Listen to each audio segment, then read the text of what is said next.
95. Nah, tu maringi sapa sira kabeh al ajira ing wong kang den sewa ajrohu ing upae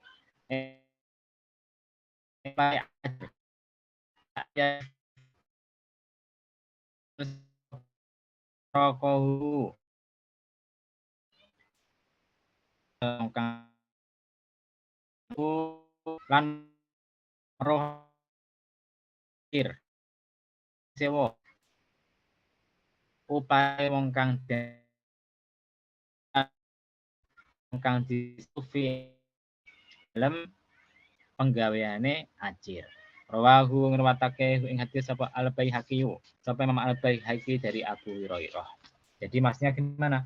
Maksudnya kalau kita minta tolong kepada orang lain untuk bekerja kepada kita, ya kalau bisa sebelum keringatnya itu kering, ya upahnya diberikan. Ini kalau kerjanya 1 hari. Nah, Anda nyuruh orang benerkan sesuatu, kemudian sudah selesai pekerjaannya, ya dikasih bayaran, bayaran.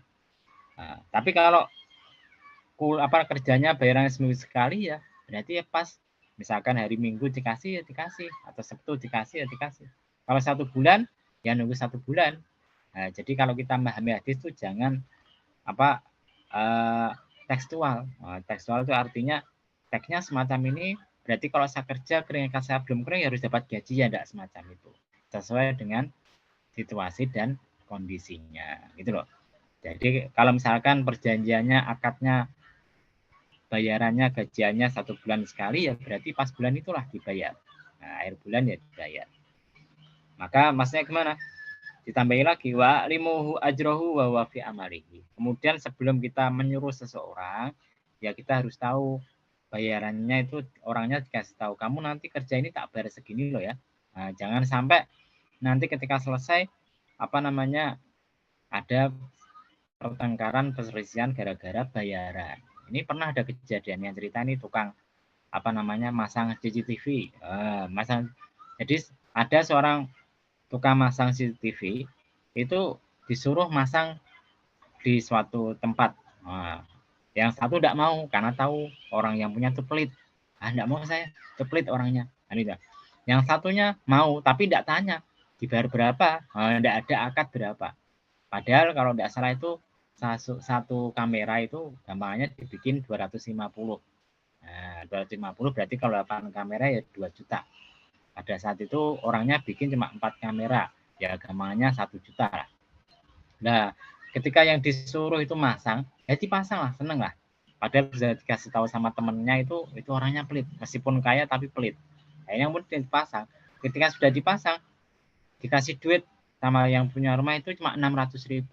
Ya kaget lah dia. Loh, kok cuma 600 ya? Nah, ini biasanya 1 juta, Pak. Wah, satu kamera itu 250. Akhirnya bantah-bantahan. Akhirnya jadi cuma 800.000. Ya orangnya rugi lah. Rugi di ongkos sih ya. Nah, kalau kameranya mungkin nggak untung, tapi tenaganya akhirnya nggak terbayar. Nah, inilah pentingnya akad sebelum mulai suatu pekerjaan. Jadi harus jelas upahnya berapa. Jadi misalkan kalau Anda mau nyuruh seorang untuk kerja di rumah Anda, ya tanya dulu sama orang yang pernah bayari dia itu biasanya bayarannya berapa. Jangan sampai kita terkaget-kaget, bayarnya kok mahal amat sih, kan gitu. Nah, kalau misalkan tidak ada akad, maka ikut fikih itu tidak ada ketentuan upah. Kalau ikut fikih itu nanti namanya ikutnya ujratul misli. Upah umum itu gimana? Contoh gini misalkan, di suatu daerah misalnya di Cepu, yang namanya tukang itu bayarannya 120, kuli 80. Nah, ketika kita nyuruh orang tidak ada ucapan akad masalah gaji atau bayaran, maka nanti ngitungnya upah umum biasanya segitu ya.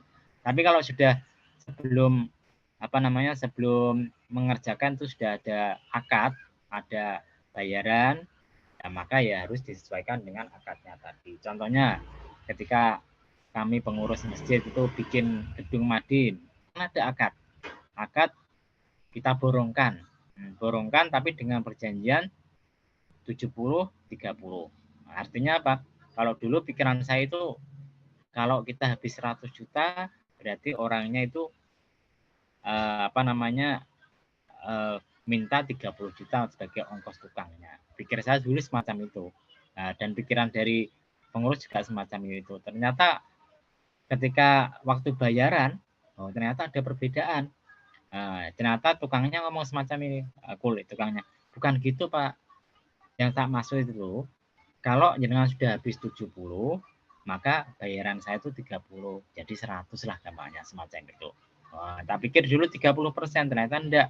Ternyata setiap 100 juta, 70 untuk bangunan, 30 untuk bahan bangunan, 30 untuk gajinya tadi.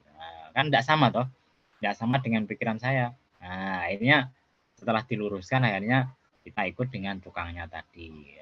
Ya, itu kelirunya kita dulu ketika akad itu tidak memperjelas, salah paham.